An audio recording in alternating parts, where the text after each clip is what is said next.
ज्याच्याकडे ढिगाणं शर्ट आहे त्याला रात्रीची झोप नाही, आणि ज्याच्याकडे एक शर्ट नाही ते दगड उशाला घेतलं तरी झोपतंय. सुख आनंद या संकल्पना निव्वळ पैशांशी संबंधित नाहीत. पैसे कमवा पण त्याचा आनंद घ्या, त्याचा उपभोग घ्या. आपल्या हातामध्ये देण्याची दानत असायला हवी. विंदा करंदीकरांची खूप सुंदर कविता आहे. देणाऱ्यानं देत जावं, घेणाऱ्यानं घेत जावं, आणि घेता घेता एक दिवस देणाऱ्याचे हात घ्यावेत, म्हणजे असे कोपरापासून तोडून नाही घ्यायचे, तर त्याच्यामध्ये जी देण्याची दानत आहे ती थोडी तरी आमच्यामध्ये यावी.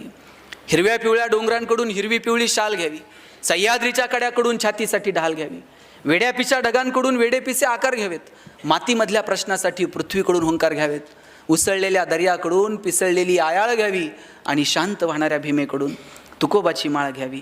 देणाऱ्यानं देत जावं, घेणाऱ्यानं घेत जावं, आणि घेता घेता एक दिवस देणाऱ्याचे हात घ्यावेत. माझा दावा आहे, तुम्ही जेवढं समाजाला द्याल त्याच्या हजारो लाखो पटीनं हा निसर्ग तुम्हाला परत करत असतो. पण ती देण्याची दानत तुमच्यामध्ये असली पाहिजे. निसर्ग इतका समृद्ध, एक दाना पेरला तर त्याचे 1000 दाणे उगवतात. तुमचं उसनं ठेवायला निसर्ग इतका वेडा नाहीये. तुम्ही जेवढं द्याल समाजाला त्याच्या हजारो लाखो पटीनं हा निसर्ग तुम्हाला परत करतो. किती उपकार आहेत देवाचे आपल्यावरती. जन्माला येण्याची बातमी देव 9 महिने आधी सांगतो. 9 महिने आपल्याला आधी संकेत मिळतात, कुणीतरी जन्माला येणार आहे. मृत्यूचे संकेत आपल्याला 9 मिनिट तर आधी मिळतात का? आणि समजा 9 महिने आधी आपल्याला पत्र आलं असतं, हां तुमचं आवरलंय आता उरकून घ्या. पत्र आल्याबरोबर लोक गेली असती. साहेब, देवाचे किती उपकार आहेत. जन्माला येण्याचे संकेत तो 9 महिने आधी देतो, पण मृत्यूचे संकेत आपल्याला मिळत नाहीत. चांगलं काम करणाऱ्या माणसांचं कौतुक करा. तुमच्या ऑफिसमध्ये तुमचा कर्मचारी चांगलं काम करतोय ना, कधीतरी त्याच्या पाठीवर थाप मारा, अरे वा छान, तू चांगलं काम केलं. एखादा चुकत असेल तर त्याला केबिनमध्ये बोलून एकांतात सांगा की तुझं हे चुकतंय, परत असं होऊ देऊ नको. आपण उलट करतो. आपण 4 चौघात अपमान करतो आणि कौतुक एकांतात करतो. 4 चौघात कौतुक करायचं असतं आणि चुका ह्या कानात सांगायच्या असतात. तुम्ही सुद्धा हे घरी करून बघा. 4 चौघात तुम्ही कौतुक करा तुमच्या मुलांचं, आणि मुलं एकांतात असतील तेव्हा त्यांच्या चुका सांगा. आपण पाहुणे आले का मग म्हणतो पोरगं एकदम बावळट आहे हो. कुणाचं आहे मग? का पाहुण्यांच्या समोर जाहिरात करायची?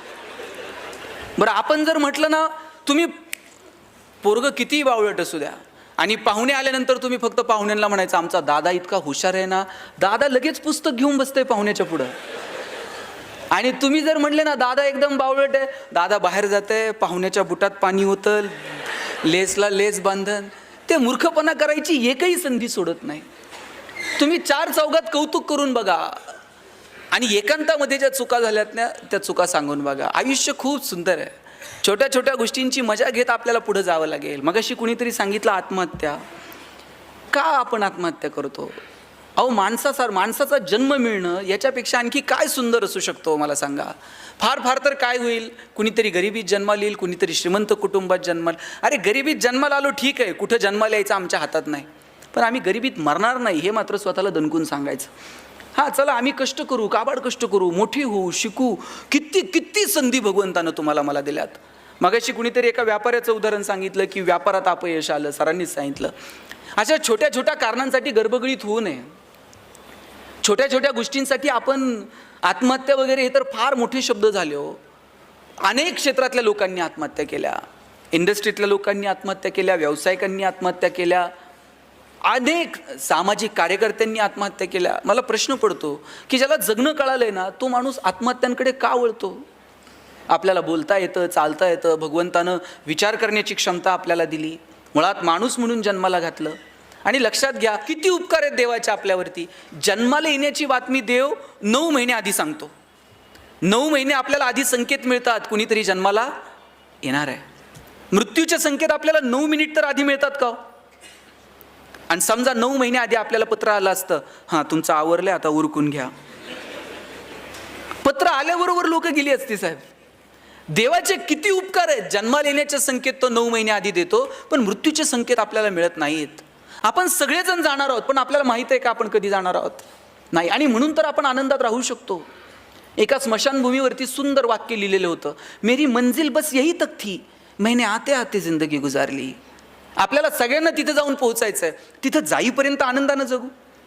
तिथं जाईपर्यंतचा प्रवास इतका मस्त असला पाहिजे, जगाला आपलं कौतुक वाटेल की नाही मला माहीत नाही, आपलं आपल्याला कौतुक वाटलं पाहिजे.